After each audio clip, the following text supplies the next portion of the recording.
성도님들께서는 혹시 노래를 좋아하십니까? 예. 노래 듣는 걸 좋아하십니까? 아니면 부르는 걸 좋아하십니까? 예, 듣는 것도 부르는 것도 좋아하시는군요. 어, 코로나19 바이러스는 우리 삶의 많은 부분들을 달라지게 했습니다.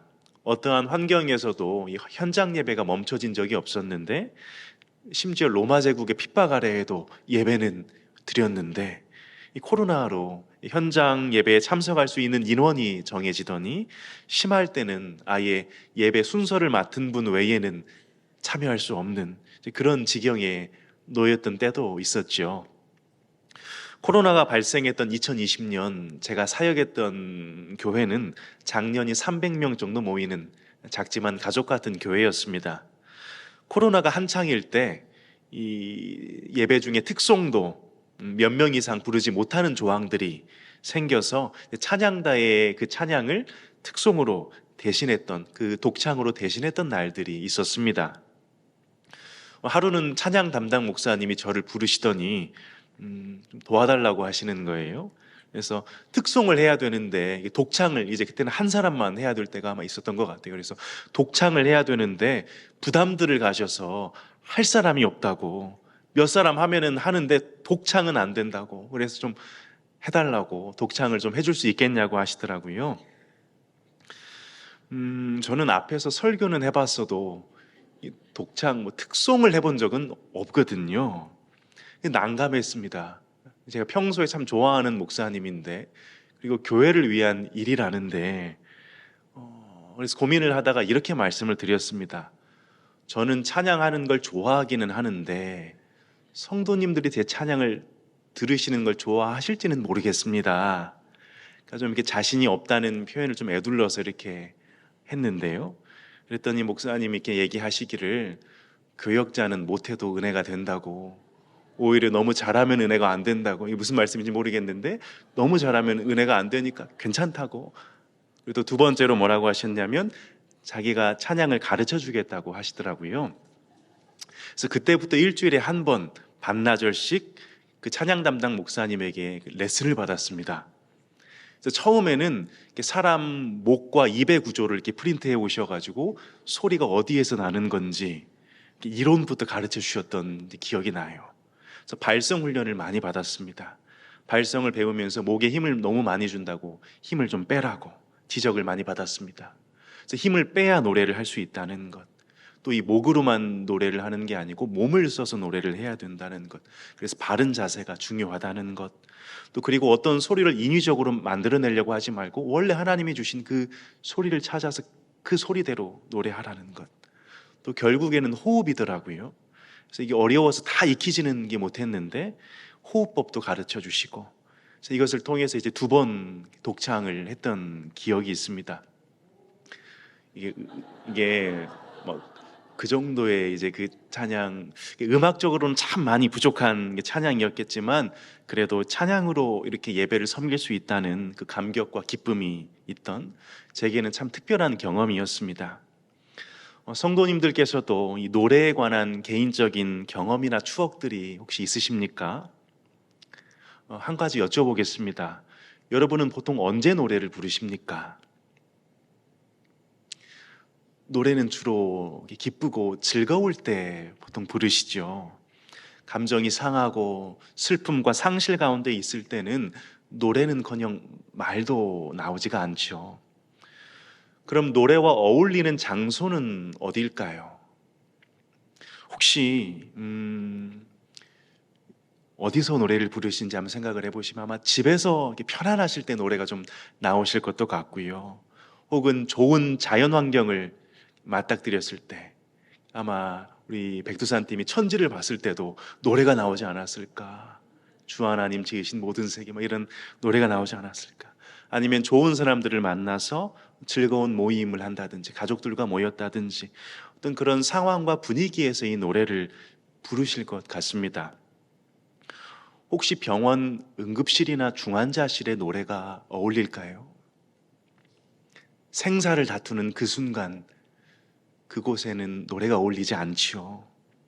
법원에서 중요한 판결을 앞두고 있는데 노래가 어울릴까요? 또 잘 어울리지 않죠. 군대에서 노래를 한다. 군대에도 군가 말고는 노래가 없습니다. 잘 어울리지가 않죠. 혹시 감옥에서 노래를 한다. 이 감옥에서 노래를 하는 게 어울릴까요? 또 오늘 본문에 보면 감옥에 노래가 울려 퍼집니다. 그것도 한밤중에 말이죠. 그 노래는 땅의 노래가 아니고 하늘의 노래였습니다. 대체 빌립보 감옥에서 어떤 일이 일어났던 것인지 함께 살펴보도록 하겠습니다. 바울은 1차 선교를 마치고 2차 선교를 준비하면서 어디에서 선교를 해야 되나 고민을 했습니다. 사진을 한번 보여주시면 1차 선교지가 주황색의 그림으로 되어 있는데요. 비시디아 안디옥과 루스드라와 이고니온을 지나서 이제 그 쫓겨났기 때문에 거기서는 이제 못하고요. 어디에서 사역을 해야 되나? 바로 그 옆에 있는 아시아 땅에서 사역을 좀 하려고, 선교 사역을 하려고 했습니다. 근데 주님께서 계속 막으시는 거예요. 그래서 좀 북쪽으로 가야 되나? 갈라디아 땅으로 가야 되나? 계속 막으시는 거예요. 주님께서 강권적으로 역사하셔서 바울을 유럽 땅으로 이끌어 가셨습니다. 바울이 유럽 땅에서 복음을 전하려는 마음을 품지 않으니 주님은 마게도니아인의 환상, 곧 마게도니아 땅으로 건너와서 우리를 도우라, 복음으로 우리를 도우라, 그 환상을 보게 하셨죠. 그제서야 바울은 하나님의 뜻이 이 마게도니아 땅에 있었구나 인정하고 자신의 뜻을 내려놓고 마게도니아 땅으로 건너갔습니다. 이렇게 유럽 땅에서 바울의 선교가 시작이 됩니다. 바울이 하나님의 뜻에 순종해서 이 마게도니아 지방에 처음 이른 곳은 이 지방의 첫째 가는 성 빌립보였습니다. 이 빌립보는 알렉산더 대왕의 아버지인 이 빌립의 이름을 따서 만든 마게도니아의 큰 도시였는데요. 이후에 로마가 점령을 하게 됩니다. 빌립보에는 주로 로마 군인들, 또 퇴역 군인들이 많이 거주했고요. 제2의 로마라고 불리울 만큼 문화가 찬란했던 도시입니다. 바울은 이 빌립보에 들어와서 며칠간 유했습니다. 며칠 쉬면서 돌아본 후에 바울은 가장 먼저 기도할 곳을 찾으러 갑니다. 이 장면이 사도행전 16장 13절에 잘 나와 있는데요. 우리 함께 화면을 보고 같이 한번 읽어보실까요? 16장 13절입니다. 안식일에 우리가 기도할 곳이 있을까 하여 문 밖 강가에 나가 거기 앉아서 모인 여자들에게 말하는데, 기도처를 찾으러 갔다는 건 혼자 조용한 데서 기도할 수 있는 기도골방을 찾으러 갔다는 뜻은 아니고요. 오늘날로 하면 사람들이 모여서 함께 말씀을 나누고 율법을 나누고 기도할 수 있는 예배당을 찾으러 갔다는 얘기에 가깝습니다. 어느 도시든지 유대인들이 모이면 회당부터 짓습니다. 보통 그 도시에 10명의 유대인들만 있어도 회당이 지어졌다고 합니다. 그런데 상황이 여의치 않아 회당을 지을 수 없게 되면 기도처를 사방에 만들었습니다. 빌립보는 도시의 특성상 유대인이 거의 없던 도시입니다. 그러니까 회당이 없는 거죠. 그러니까 회당이 없다 보니 바울이 기도처를 찾으러 간 겁니다. 근데 기도처는 주로 물가에 있었습니다. 13절에도 보면 바울이 기도할 곳을 찾아서 강가로 갔다고 되어 있거든요. 유대인들은 정결법에 따라서 기도 전에 손발을 씻어야 했고 정결하게 해야 됐기 때문에 주로 물가에 기도처가 있었습니다. 이 기도처를 찾아서 바울은 복음을 전했고요. 이때 자주 옷감 장사를 하는 루디아라는 여인의 마음이 움직였습니다. 정확히 말하면 주께서 루디아의 마음을 열어서 바울의 복음을 듣고 따르게 하신 것이죠. 자주 옷감 장사를 하던 루디아와 그 집이 모두 세례를 받고 강권하여 바울 일행을 우리 집에 머물라고, 자기 집에 머물라고 하였습니다. 그래서 바울 일행은 루디아의 집을 거점으로 삼고 사역을 하게 됩니다. 이렇게 루디아의 가정에서 빌립보 교회가 시작됩니다. 그리고 나서 오늘 본문의 일이 발생을 하는데요. 16절에 보면 그날도 바울 일행은 기도처로 향하고 있었습니다. 그런데 또 한 여인이 등장을 해요. 바로 앞에서는 루디아라는 여인이 등장을 했습니다. 이 루디아는 하나님의 손에 붙들려서 쓰임받는 하나님의 도구로 사용된 여인이었습니다. 그런데 16절에 또 한 여인이 등장을 하는데요. 이 여인은 마귀의 도구로 쓰이고 있는 여인이었습니다. 귀신 들려서 점치는 여인이었어요. 그 여인이 바울을 보면서 이들은 지극히 높은 하나님의 종이다, 구원의 길을 외치는 자다, 이런 얘기들을 했습니다. 이런 외침을 한 번만 외친 게 아니고 여러 날 바울을 따라다니면서 아마 외쳤던 것 같아요. 그래서 바울이 심히 괴로워했다, 성경이 기록합니다. 사실 귀신 들린 이 여인의 말이 그렇게 틀려 보이지도 않는데 왜 괴로워했을까요? 또 바울이 괴로웠다면 어떤 게 괴로웠을까요? 먼저 그 귀신 들린 그 여인을 보면 참 불쌍했을 것 같아요. 안쓰러웠을 것 같아요. 귀신에 사로잡혀서 한 사람의 인생이 망가뜨려지고, 사람이 이렇게 살도록 지음받은 존재가 아닌데 그 마음의 불편함과 괴로움이 있었을 것 같습니다. 또한 그녀가 하는 그 말, 대사는 별로 틀려 보이지 않지만 이게 하나님의 전도 사역을 도우려는 일은 절대 아닐 거거든요.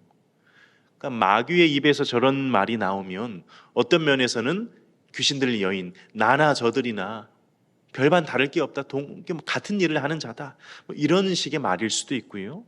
여종의, 성경에 기록된 여종의 대사만 보면 틀린 게 없어 보이지만 이 마귀의 저인은 분명 하나님 나라의 복음이 전해지지 못하게 하는 것임을 알았기에 바울은 여인에게서 귀신을 쫓아냈습니다. 그러자 문제가 발생하죠. 사실 이 여인은 귀신에서 놓여서 정상적으로 살 수 있게 된 겁니다. 그러니까 한 사람이 고침과 회복을 받은 기적이 일어난 겁니다.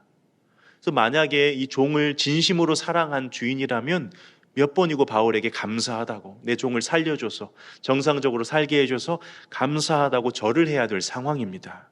그런데 여인의 주인들은 화가 났습니다.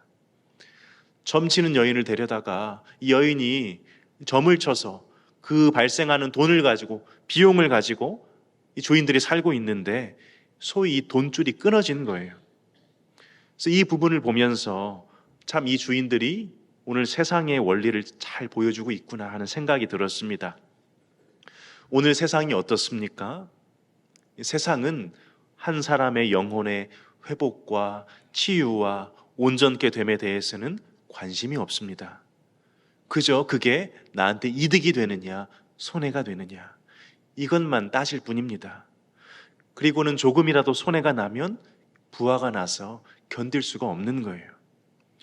본문의 주인들 또한 마찬가지입니다. 손해가 나니까, 이 여인이 잘 살 수 있게 되고 인생 이러면 상관없습니다. 손해가 나니까, 당장 내 먹고 사는 거에 손해가 나니까 화가 나서 바울과 실라를 잡아 관리들에게 끌고 갔습니다. 그리고는 고발을 하는데 바울이 여인에게 귀신을 쫓아내준 게 무슨 고발거리가 되겠습니까? 그러니까 다른 이유를 이제 덮어 씌우는데요. 20절에 보면 이들이 우리 성을 심히 요란하게 하고, 21절에 로마 사람인 우리가 도저히 납득할 수 없는 풍속을 전한다는 혐의로 포장을 해서 우리는 로마법을 사랑하는 사람들인데 로마의 법과 반하는 이상한 것들을 말하고 풍기를 문란하게 한 사람들이다, 이들을 좀 벌해달라 한 것입니다. 이런 일들이 오늘날에도 참 많이 일어나지요. 뭔가 자신이 굉장히 어떤 정의와 공의를 외치는 것 같은데, 법과 정의를 들먹이면서 말하는데 그 깊은 곳을 들여다보면 그저 자신의 이익을 위해서 혹은 손해에 따른 분풀이를 위해 하는 일이 있다는 겁니다. 자신의 욕심을 그럴싸한 명분으로 뒤집어 씌워서 누군가를 가해하고 폭력을 행사하는 일들이 오늘날에도 종종 일어나죠. 신자는 명분을 따라 사는 사람이 아닙니다. 신자는 진리를 쫓아 사는 사람입니다. 하나님은 한 번도 이 명분이라는 것 때문에 누군가를 희생시키고 폭력하고 가해하신 적이 없으세요. 그리고 하나님은 사람의 행위가 사람 보기에는 참 정의롭다, 깨끗하다, 옳다 해도 하나님 그 심령을 감찰하시는, 그 마음의 동기가, 그 행동의 동기가 무엇인지 살피시는 분이라는 걸 우리는 기억해야 할 것입니다. 22절에 보면 선동된 무리가 일제히 일어나 고발을 했고 관리들은 바울과 실라의 옷을 찢어 벗기고 매로 때린 후에 감옥에 가두었습니다. 이것도 굉장히 억지스럽고 불법의 요소가 가득한 재판입니다.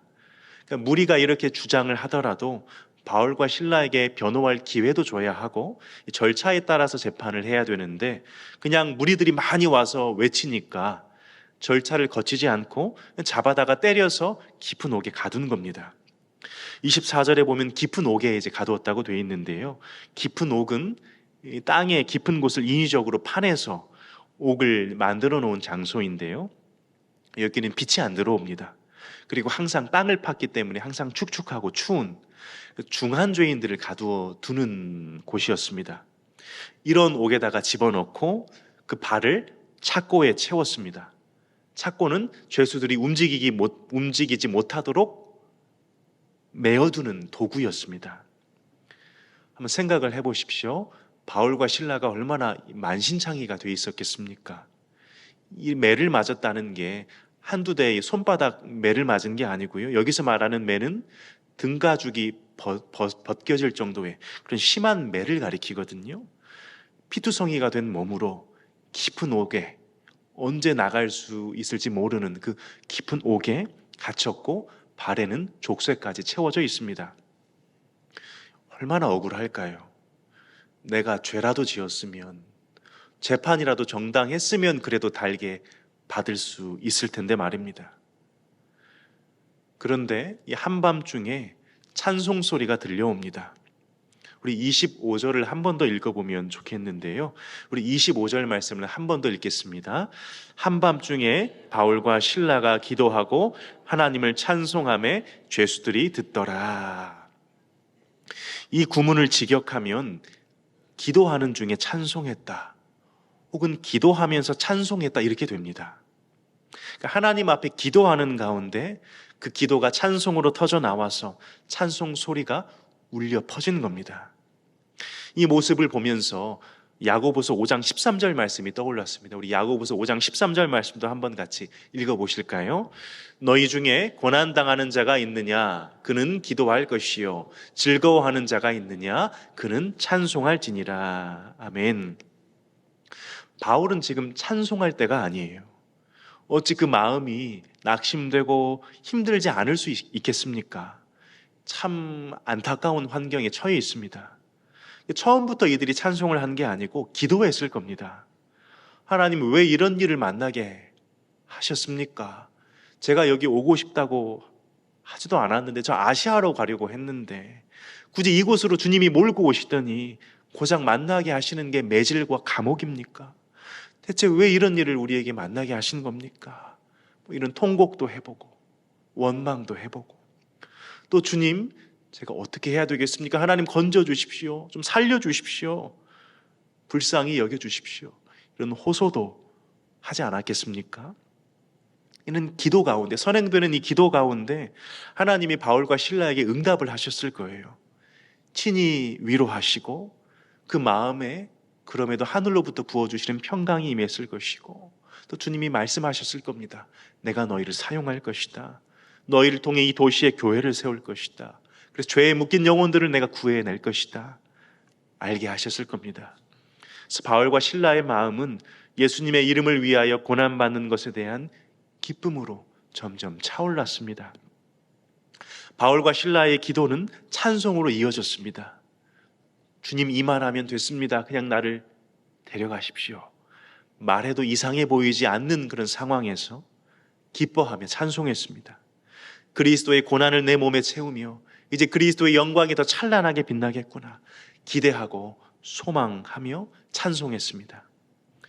죄수들은 이 바울과 실라의 찬송 소리를 들었습니다. 25절에 쓰여 있는 이 듣다라는 말은 한번 흘려듣다 이런 말이 아니고요, 관심을 가지고, 깊은 관심을 가지고 경청하다 이런 뜻입니다. 바울과 실라의 노래 실력이 어땠을지는 모르겠지만 분명한 건 죄수들은 하늘의 소리를 들었을 겁니다. 그때 기적 같은 일이 일어납니다. 감옥에 울려 퍼지는 그 하늘의 소리에 마치 땅이 응답하는 것처럼 큰 지진이 나서 감옥 터가 움직였습니다. 그리고는 감옥 문이 다 열리고 또 모든 사람의 매여 있는 것들이 다 풀어졌습니다. 이 지진이 나면 터가 움직이고 감옥 문 정도는 열릴 수 있을 것 같습니다. 하지만 지진이 났다고 모든 사람의 매여 있는 족쇄가 풀리지는 않습니다. 이건 자물쇠로 잠궈 놓은 것이기 때문에 저절로 열리지 않는 것이거든요. 근데 참으로 기적이 일어나서 감옥의 문이 열리고 모든 사람의 매여 있는 착고들이 다 풀린 것입니다. 감옥 문이 열리고 족쇄가 다 풀리면 죄수들이 다 도망가지 않겠습니까? 아, 이때다 하고 도망을 가야 옳죠.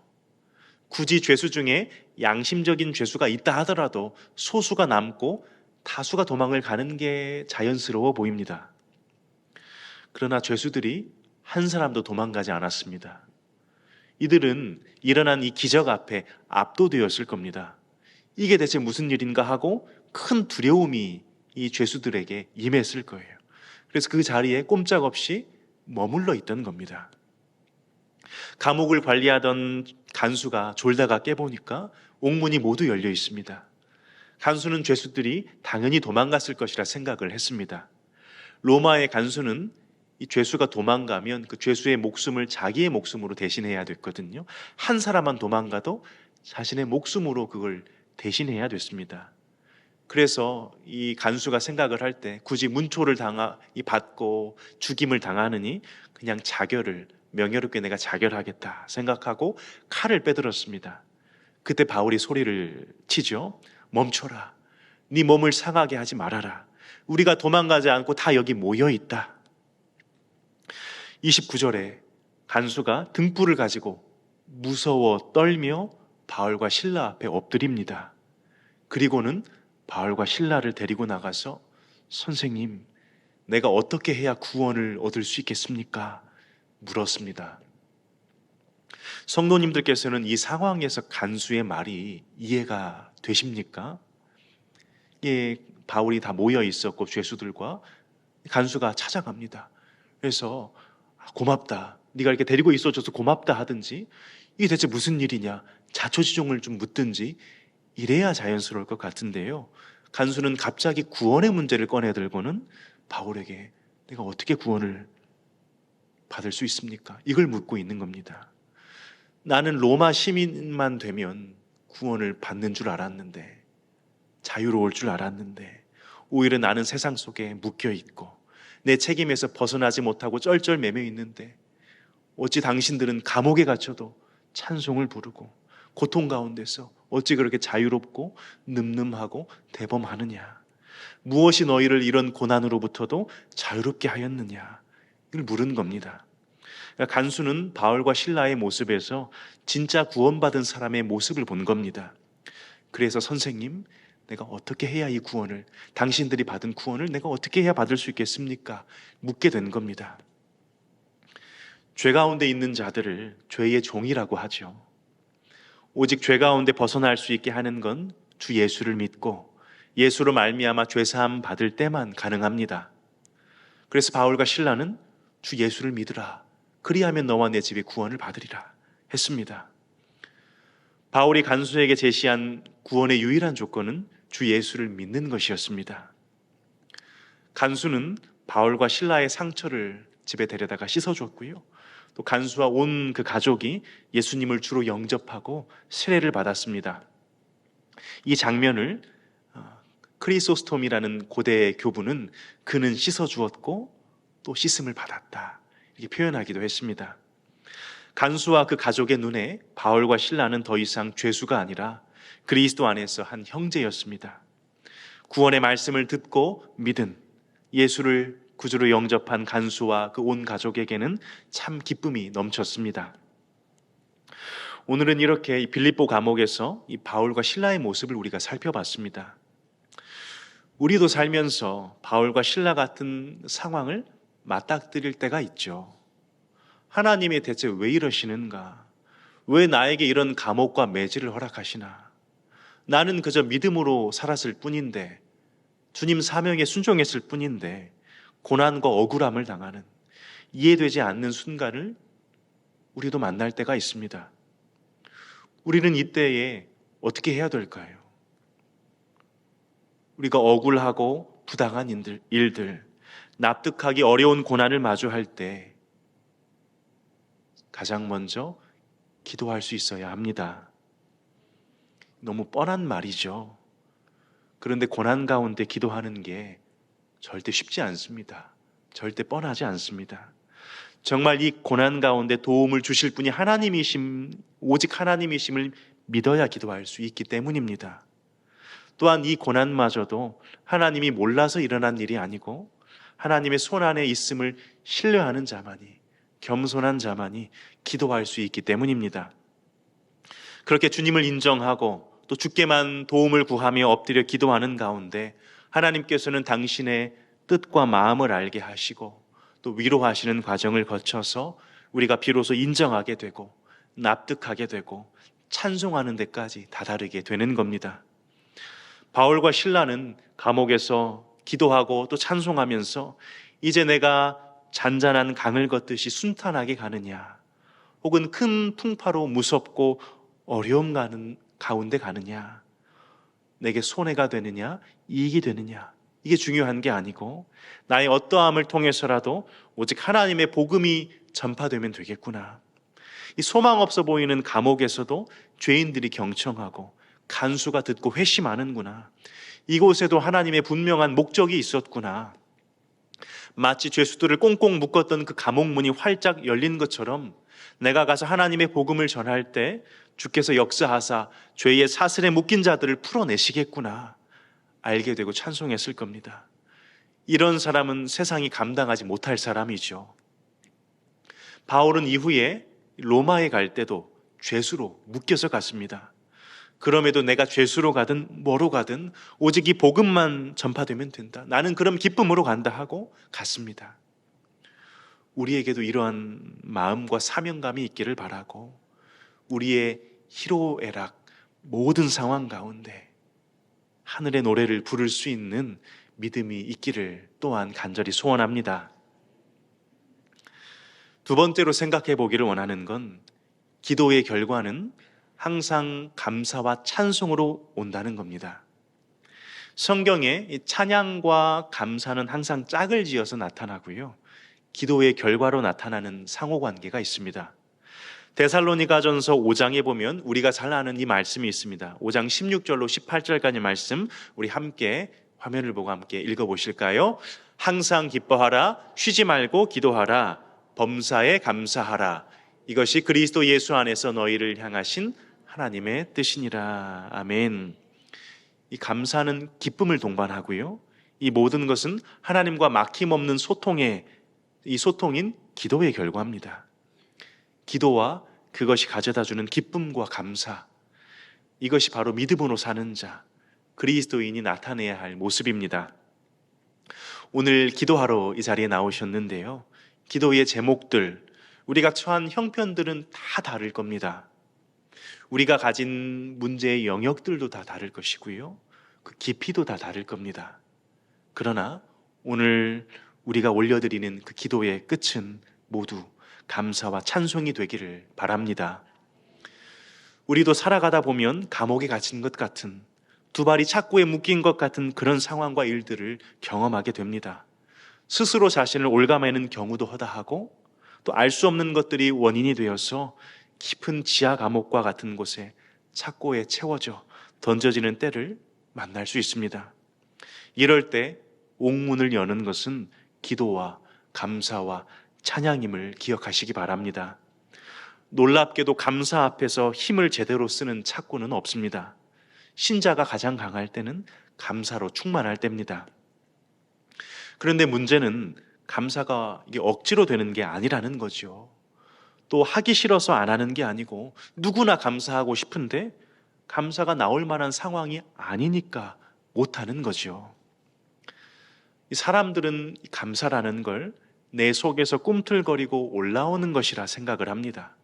물론 그럴 때가 있습니다. 그러나 이보다 더 많은 경우에는 감사를 찾아야 합니다. 발자국을 보고 추격하듯이 감사를 찾아야 합니다. 시편 136편을 보면 각 행마다 무엇을 행하신 이에게 감사하라, 감사하라, 감사하라. 이 감사하라는 말이 계속 반복되거든요. 일례로 8절에 보면 해로 낮을 주관하게 하신 이에게 감사하라. 그 인자하심이 영원함이로다. 이렇게 하는데 우리도 태양이 있음에 감사할 줄은 알죠. 길도 밝혀주고 또 활동할 수 있게 해주지 않습니까? 그런데 내 인생에 밤이 찾아올 때는 어떻습니까? 이때는 우리가 밖으로 나오지 않고 골방에 스스로를 격리시키고 착고를 차고 틀어박혀서 스스로 어두움 가운데 원망과 슬픔과 우울을 토하지 않습니까? 이 구절 바로 다음 구절을 보면 이렇게 되어 있습니다. 9절인데요. 같이 한번 읽어보실까요? 달과 별들로 밤을 주관하게 하신 이에게 감사하라. 그 인자하심이 영원함이로다. 아멘. 밤은 솔직히 어둡습니다. 그러나 그때에도 하나님이 돌보지 않으시는 것이 아니라 별빛과 달빛으로 인도하십니다. 햇빛보다는 덜 밝기 때문에 멀리 내다볼 수는 없지만, 마음껏 활동할 수는 없지만 발 바로 앞에 있는 돌에 부딪히지 않도록 빛을 주십니다. 그런데 우리는 밤을 생각하면 그 어떤 도움도 받지 못했다고 생각을 합니다. 그런데 그렇지 않습니다. 기도를 통해서 이것을 찾아내야 합니다. 136편, 시편 136편 뒤에 이어서 보면 이런 내용들 나옵니다. 애굽의 장자를 치신 이에게 감사하라, 홍해를 가르신 이에게 감사하라, 이런 내용들이 나오거든요. 사실 이 일들은 애굽의 노예로 있었을 때 있었던 일입니다. 애굽의 노예로 서럽고 고달픈 그때에도 하나님은 함께 하셨고 기적을 베푸사 건져내 주셨다는 겁니다. 마지막으로 시편 136편 23절은 이렇습니다. 우리 함께 읽어보겠습니다. 우리를 비천한 가운데서도 기억해 주신 이에게 감사하라. 그 인자하심이 영원함이로다. 아멘. 여기 비천하다는 것은 아무것도 아니다, 아무 의미가 없다, 티끌과 같다, 이런 뜻입니다. 그럼에도 그를 기억하신 하나님께 감사하라. 그러니까 이 말은 나는 그냥 많은 사람들 중에 하나이지만 티끌과 같이 의미가 없어 보이는 하나일 수 있지만 하나님께는 내게 유일한 존재라는 뜻입니다. 독생자를 내어주실 만큼 귀한 존재로 여기신다는 게 나를 기억하셨다는 뜻입니다. 여기 모인 우리가 하나님에게 그러한 존재입니다. 혹 우리 중에 인생의 밤을 만난 분이 계십니까? 어떤 덫에 빠져서 발이 착고에 채워진 것 같이 답답한 심령을 가지고 사시는 분이 혹 계십니까? 그 결박은, 그 착고는 하나님이 풀어주셔야 풀립니다. 바울과 실라가 갇혀있는 지하 감옥의 문이 열리고 맨 것이 풀어진 건 하나님의 역사였습니다. 그런데 그 옥문을 연 것은 분명히 바울과 실라의 기도, 감사, 찬송과 깊은 연관이 있음을 기억하시길 바랍니다. 우리가 마주한 상황이 감옥에 갇힌 것 같은 상황이더라도 하나님과 교통을 쉬지 않는 가운데 그 시선을 땅에서 들어 하나님께 고정하고 그 가운데 내가 하나님의 나라를 허락받았고 티끌과도 같은 나를 위해 하나님께서 아들 하나님을 아낌없이 내어주셨다는 그 은혜로 말미암은 감사, 찬송이 넘쳐나는, 그래서 이 기도와 감사와 찬송으로 현실에 매여있는 것들을 풀어내는 역사가 있는 오늘 기도의 시간이 되기를 소망합니다. 하나님은 혹 우리에게 오늘 믿음을 바라고 계시는 건 아닐까요? 그럼에도 불구하고 내가 너의 믿음을 보겠느냐? 하나님은 우리가 처한 형편과 상황에 눈을 고정하여 낙담하는 것이 아니라 전능하고 신실하신 하나님을 바라보기를 원하고 계십니다. 하나님에 대한 전적인 믿음을 온전히 고백하고 올려드릴 수 있는 저와 여러분 되시기를 소원합니다. 성도는 겨울 한복판에 살면서 봄을 노래하고 봄을 준비하는 이들입니다. 해 뜨기 전이 가장 어둡다는 말이 있죠. 밤에, 그 한밤에 끝을 지나 마침내 해가 뜨고 햇살이 비추이기 시작하면 그 빛은 참으로 환하고 감격스럽게 느껴질 겁니다. 하나님은 실패하지 않으십니다. 그 어떠한 상황에서도 하나님은 선을 이루시며 무엇보다 하나님을 모시고 살아가는 성전된 우리를 통해서 걸어가신 하나님의 뜻을 반드시 이루실 것입니다. 하나님께서 모든 것 합력하여 선을 이루실 것을 믿고 바라봄으로 춥고 어두운 이 시간을 견디고 승리를 경험하시는, 그래서 마침내 하나님께서 떠오르게 하실 빛의 찬란함과 따뜻함을 보고 누리고 하나님의 영광을 목도하는 저와 여러분, 우리 교회가 되시기를 간절히 소원합니다.